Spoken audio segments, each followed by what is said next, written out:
का यज्ञ रूप धर्म शिव जी के प्रति कुभाव रखकर करने के कारण अधर बनकर उनको ही मानने वाला बना। कितने भी कर्म करें, लेकिन अगर कुभाव है तो इस प्रकार के धार्मिक अनुष्ठान हमारी और हमारे परिवार के पतन के कारण हो सकते हैं।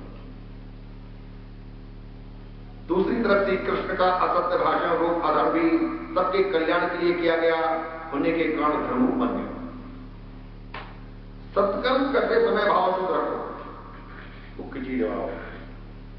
जब भी हम सत्कर्म कर रहे हैं भाव हमारा बहुत शुद्ध होना चाहिए। भाव तो हमेशा ही शुद्ध होना चाहिए।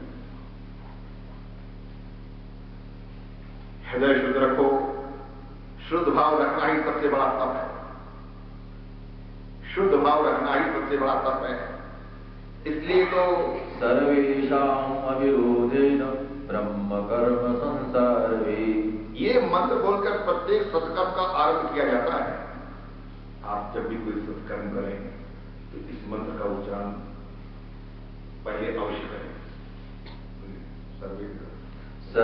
सर्वेषां अविरोधेन ब्रह्म कर्म संसारे, ये मंत्र बोलकर प्रत्येक सत्कर्म का आरंभ किया जाता है। सबके सद्भाव रखो, सबको सद्भाव से देखो। सद्भाव के बिना किया हुआ सत्कर्म सफल नहीं। अगर सद्भाव नहीं है और सत्कर्म कर रहे हैं तो कभी सफल नहीं होगा। मैत्री कहते हैं मद भगवान के यहां 3 कन्याएं थी। एक आहुति, दूसरी देवहूति और तीसरी प्रसूति। देवहूति की शादी कर्दम के साथ हुई थी। उनकी 9 कन्याएं हुई थी। उन 9 कन्याओं का ब्याह 9 ब्रह्म ऋषियों के साथ हुआ था। प्रसूति का ब्याह दक्ष प्रजापति के साथ हुआ था। ये सब कथा कह चुके हैं। अब इन कर्दम की कन्याओं के वंश का वर्णन करता हूं। मारीच और कला के यहां कश्यप को पूर्णिमा नाम के 2 पुत्र पैदा हुए। अत्र की पत्नी अनुसुईया के यहां दत्तात्रेय, दुर्वासा और चंद्रमा नाम के 3 पुत्र हुए। वे अनुक्रम से विष्णु, शंकर और ब्रह्मा के अंत उत्पन्न हुए। विष्णु जी पूछते हैं कि इन सर्वश्रेष्ठ देवों ने अत्र मुनि के यहां क्या करने की इच्छा से अवतार लिया, वो कथा। मैत्री जी कहते हैं दत्तात्रेय अत्र के घर आए थे। दत्तात्रेय अत्र के घर आए हैं। पुरुष यदि अत्र जैसा तपस्वी बने और स्त्री अनुसुईया जैसी तपस्विनी बने तो आज भी उनके घर दत्तात्रेय आने को तैयार है। नत्री व आत्री, नत्री व आत्री, सत रज तम, इन तीनों गुणों का जो नाश करे वो निर्गुणी बने, वही अत्री। निर्गुणी बने, सत रज तम। सत रज और तम इन तीनों गुणों में जीव मिल गया है। इन 3 गुणों से जीव को अलग होना है। तर्जनी उंगली जीव भाव बताती है, अभिमान बताती है। जीव में अभिमान प्रधान है। 5वीं उंगली सद्गुण है। अंगूठा ब्रह्मा है। इसलिए पुष्ट संप्रदाय में प्रभु को तिलक अंगूठे से लगाया जाता है। वेद में ब्रह्मा का नेति कहकर वर्णन किया गया। इस जीव ब्रह्मा का संबंध सतत होना चाहिए। इस 3 गुणों में जीव मिलता है। 3 गुणों को छोड़कर ब्रह्म संबंध करता है। जो त्रिगुणातीत ब्रह्मस्वरूप को प्राप्त हुआ है वो अत्री। जो त्रिगुणातीत ब्रह्मस्वरूप को प्राप्त हुआ है वो अत्री है। शरीर में जो तमोगुण है उसे रजोगुण से मारो और दूर करो। रजोगुण को सद्गुणों से मारो। रजोगुण काम और क्रोध का जनक है। देखिए रजोगुण काम और क्रोध का जनक है। काम और क्रोध पैदा कैसे होते हैं? रजोगुण। सत्कर्म से सद्गुण बढ़ता है। सद्गुण से बंधन करता है। इसमें थोड़ा अहंभाव रह जाता है। अतः अंत में सद्गुण को मारना है। सद्गुण का भी त्याग करना चाहिए। वो निर्गुणी होना है। यदि जीव अत्र हो तो उसकी बुद्धि अनुसुईया हो। असूया से रहित ही अनुसुईया है। असूया से रहित ही अनुसुईया है। अर्थात किंचित मात्र भी द्वेष नहीं। ईर्ष्या नहीं, जलन नहीं, कुभाव नहीं है, वही अनसूया है। बदला लेने की बिल्कुल भावना नहीं, किंचित मात्र जो भावना नहीं है, उसी की बुद्धि अनसूया है। बुद्धि में सबसे बड़ा दोष असूया मत्सर है, ईर्ष्या। सबसे बड़ा दोष है बुद्धि के अंदर मत्सर, ईर्ष्या। दूसरों का भला देखकर ईर्ष्या करना, जलना, यही असूया का मत्सर है। दूसरों के दोषों का विचार श्री कृष्ण दर्शन में विघ्न करता है। बुद्धि में जब तक असूया मत्सर होगा तब तक ईश्वर का चिंतन नहीं कर सकोगे। ईश्वर का चिंतन नहीं करने देंगे। आप मन से किंचित मात्र भी 1, 2 बार, 4 बार भी अगर भगवत नाम लेना चाहें तो ले नहीं पाएंगे, नींद आ जाए। भगवान का दर्शन सब में करना है। यदि जीव ब्रह्म में ब्रह्म का दर्शन करे, यदि जीव सर्व में ब्रह्म का दर्शन करे तो कृतार्थ होता है।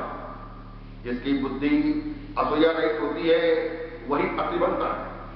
तत्पश्चात दत्तात्रेय बताते हैं, जीव 3 गुणों का त्याग करके निर्गुणी बने, बुद्धि असूया रहित बने तो ईश्वर।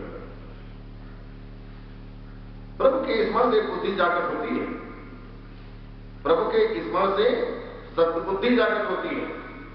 जब तक स्मरण नहीं करेंगे, सतत स्मरण नहीं करेंगे, तब तक सद्बुद्धि नहीं जागृत होगी कभी भी। असूया ईश्वर के मार्ग में आगे बढ़ने में रुकावट करने वाली है। असूया मत्सरता यानी ईर्ष्या। आप कितना भी प्रयास करें प्रभु के मार्ग में आगे हम बढ़े, सुमिरन करें, सत्संग करें, सेवा करें, परोपकार करें, परमार्थ में आगे बढ़ें, लेकिन मत्सरता ईर्ष्या आगे बढ़ने नहीं बढ़े।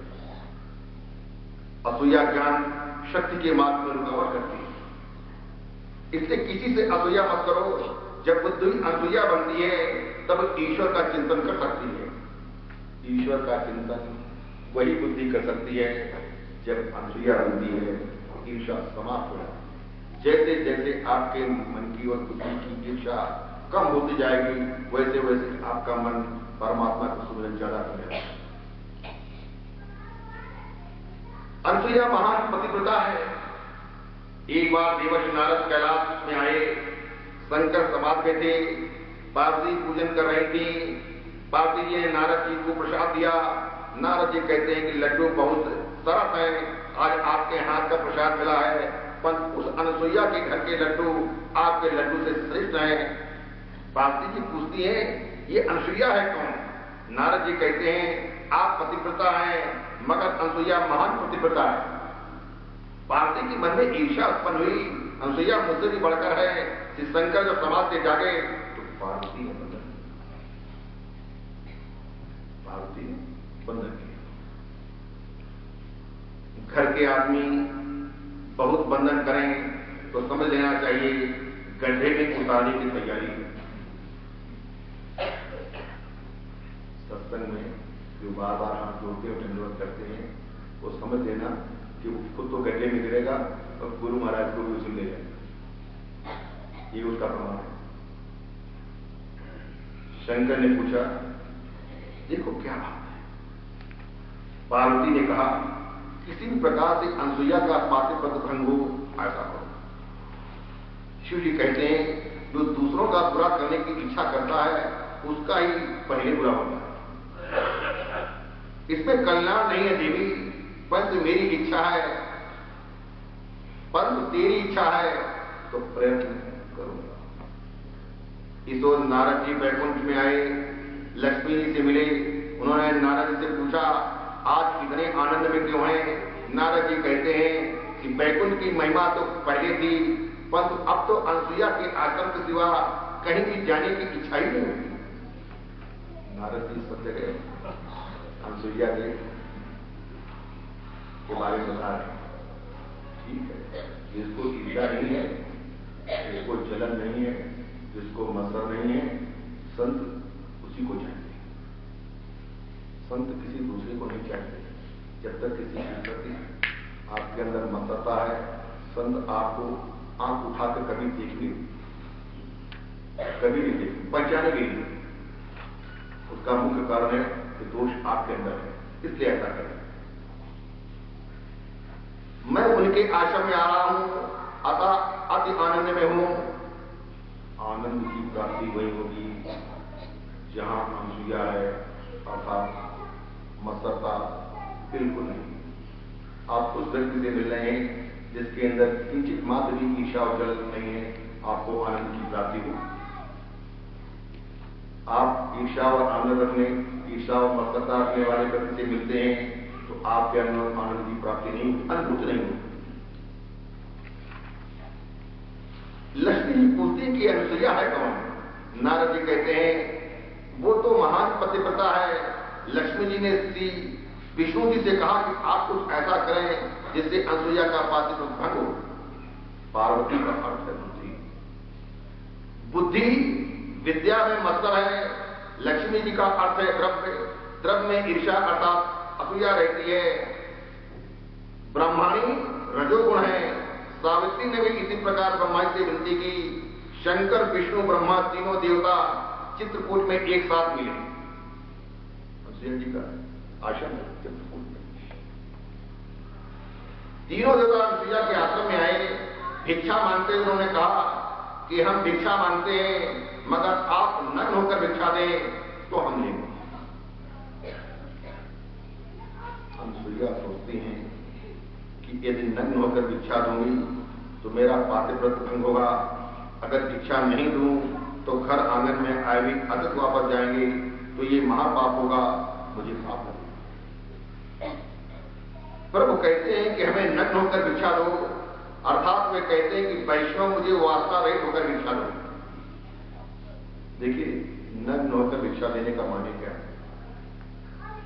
वासना रहित होकर भिक्षा देना, दान देना, उसके पीछे कोई वासना नहीं। आप कितनी भी दान दक्षिणा करें और अगर उसके पीछे आपकी वासना है तो दान दक्षिणा जिसके लिए आप कर रहे हैं वो सफल नहीं होगा। ईश्वर को वासना रहित होकर के, निष्काम होकर वासना रहित होनी चाहिए, विकार रहित होना चाहिए, निष्काम होना चाहिए, निर्विकार होना चाहिए। अनसुईया के मन में कोई वासना नहीं थी। अनसुईया के मन में कोई वासना नहीं थी। सूक्ष्म वासना यदि मन में हो तो ये तीन देवता उसके पास नहीं बनते। देवता कभी नहीं आगे जब तक कि सूक्ष्म वासना मन में। अनसुईया ने ध्यान किया, तीनों देवता पर पानी छिड़का, तीनों देव बालक बन गए। पतिव्रता में इतनी शक्ति होती है। पार्वती सोचती हैं कि शिव जी प्रातः काल के गए हैं, फिर भी अभी तक आए नहीं।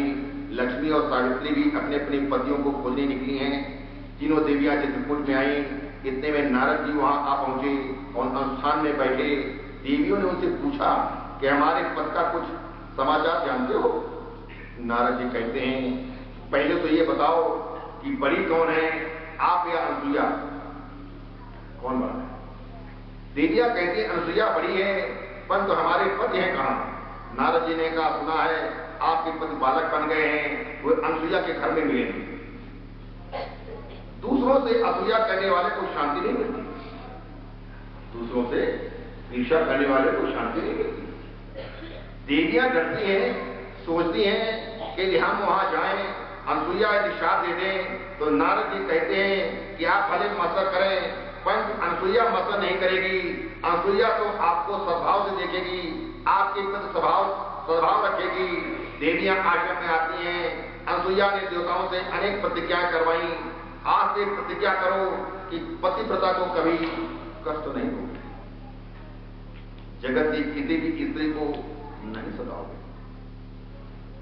इतने में अत्रि ऋषि पधारते हैं। ये तीन बालक कौन है? अनसुईया कहती हैं ये मेरे तीन बालक हैं। ये तीन बालकों की स्त्रियां हैं। अत्रि ऋषि कहते हैं देवी ऐसा न कहो, ये तीन महान देवता हैं। इसके बाद जल छिड़का, तीनों देवता प्रकट हुए। तीनों देवता कहते हैं आपके आंगन में हम बालक होकर खेलते थे, वो सुख सदा के लिए आपको हम देंगे। इन तीनों देवताओं के तेज मिलकर दत्तात्रेय के रूप में प्रकट हुए। जब ये जीव कुछ मानता नहीं तब परमात्मा उसको अपने स्वरूप प्रदान करते हैं। परमात्मा अपने स्वरूप प्रदान कब करते हैं? जब ये जीव परमात्मा से कुछ नहीं मानता, मन से भी नहीं मानता, वाणी से नहीं, मन से भी नहीं मानता, तब परमात्मा अपने स्वरूप प्रदान करते हैं। मार्गदर्शन गुरु कृपा के बिना नहीं मिलता।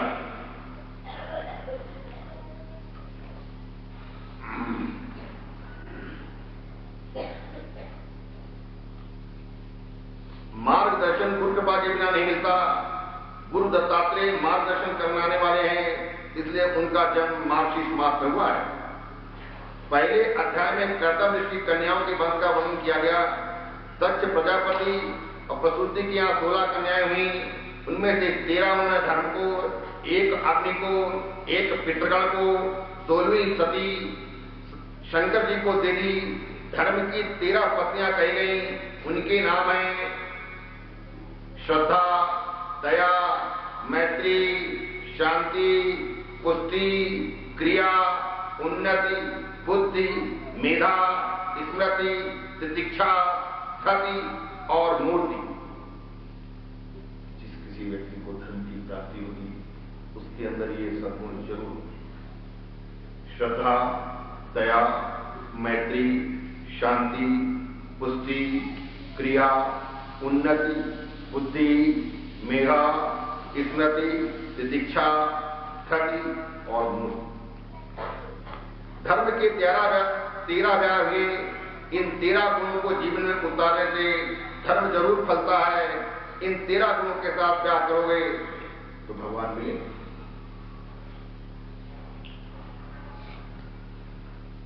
धर्म की पहली पत्नी है श्रद्धा। ईश्वर में श्रद्धा। धर्म की प्रत्येक क्रिया श्रद्धा से करो। श्रद्धा दृढ़ होनी चाहिए। श्रद्धा तो है लेकिन श्रद्धा दृढ़ होनी चाहिए। एक दिन नामदेव जी के पिताजी को कहीं बाहर जाने का प्रसंग है। नामदेव जी उस समय छोटी उम्र के थे। घर में देव पूजा रखी हुई थी। उस पूजा का काम नामदेव को सौंप दिया गया। पिताजी ने नामदेव को पूजा की विधिवत समझा दी। उसी तरह नामदेव जी भगवान को दूध के प्रसाद का भोग धरते हैं। भगवान दूध पीते हैं। नामदेव जी बहुत मिन्नतें करते हैं। रोज तो पिताजी के हाथ से आप भोग को स्वीकार करते हैं। आज मुझसे कुछ भूल हुई क्या? आप दूध क्यों नहीं पीते? पिताजी ने नामदेव से कहा कि भगवान विट्ठलनाथ शर्माते हैं, उनको मनाना पड़ता है, इसलिए नामदेव बहुत मानते हैं। विट्ठलनाथ, यदि आप दूध नहीं पिएंगे तो मेरे पिताजी मुझे मारेंगे। विट्ठल दूध पियो ना। नामदेव कहते हैं विट्ठल दूध पियो ना। पर जब सब विनती व्यर्थ हो गई तो नामदेव जी मूर्ति के आगे अपना सर फोड़ने को तैयार हो गए। वे बोले विट्ठल दूध पीना है कि नहीं? दूध नहीं पियोगे तो मैं अपना सिर फोड़ लूंगा। भगवान नामदेव की दृढ़ श्रद्धा और भक्ति देखकर प्रसन्न हुए। जो ही नामदेव से पटकने को तैयार हुए वहां भगवान प्रकट हो गए। भगवान ने दूध का कटोरा ले लिया और दूध पीने लगे। 5 वर्ष के नामदेव भगवान को दूध पिलाते हैं। 5 वर्ष के नामदेव भगवान को दूध पिलाते हैं। जब नामदेव को लगा कि भगवान विट्ठलनाथ सारा दूध ही पी जाएंगे तो उन्होंने प्रभु की ओर से आवाज दी, विट्ठल तुम सारा दूध पिए जा रहे हो? नामदेव ने कहा कि भाई दूध पीने को दिया गया तो इसका मतलब यह नहीं कि आप पूरे दूध पी जाएंगे। क्या मुझे प्रसादी नहीं देंगे? पिताजी तो मुझे रोज प्रसादी देते हैं। नामदेव जी का प्रेम देखकर विट्ठल जी बहुत प्रसन्न हुए। प्रभु ने नामदेव को गोद में ले लिया और सच्चे भक्तों को भगवान अपने गोद में लेकर के प्रसादी देते। यही उनकी पहचान है। दृढ़ श्रद्धा भक्ति से, दृढ़ प्रेम से जड़ भी चेतन बनता है। जीव मात्र के साथ मैत्री रखो। जीव मात्र के साथ मैत्री रखो। श्रीधर स्वामी ने कहा सबके साथ मैत्री रखना तो शक्य नहीं, पर सबके साथ मैत्री न हो सके तो कोई हद नहीं। मगर किसी के साथ बैर मत रखो, किसी से बैर न करना भी मैत्री करने के समान है। धर्म की देवी पत्नी है मूर्ति और उनके घर नारायण प्रकट हुए। माता मूर्ति के दो पुत्र हुए, नर और नारायण। नारायण के माता पिता मूर्ति और धर्म है। मूर्ति में प्रेम रखो। जो मूर्ति को माता और धर्म को पिता मानेंगे उनके यहां नारायण का जन्म होगा। बद्रीनारायण भगवान साल में एक बार मूर्ति देवी से मिलने के लिए जाते हैं। आज भी परंपरा है। माता मूर्ति के मंदिर में ये उत्सव मनाया जाता है और विशाल उत्सव मनाया जाता है। धर्म पिता है, मूर्ति माता है। यदि धर्म का बराबर पालन करोगे तो तुम्हारे घर नारायण प्रकट होंगे। दक्ष प्रजापति की छोटी कन्या सती का विवाह शिव जी के साथ हुआ। दक्ष प्रजापति ने शिव जी का अपमान किया, इसलिए सती ने अपना शरीर यज्ञ में भस्म कर दिया। भगवान शंकर महान है, सचराचर जगत के गुरु हैं। संत ज्ञानेश्वरी में कहा है, जगत में जितने धर्म संप्रदाय हैं उनके आदि गुरु श्री शंकर हैं। गुरु के बिना मत रहो। सभी मंत्रों के आचार्य शिव जी हैं। सभी मंत्रों के आचार्य शिव जी हैं, इसलिए उनको गुरु मानकर मंत्र दीक्षा लेनी चाहिए।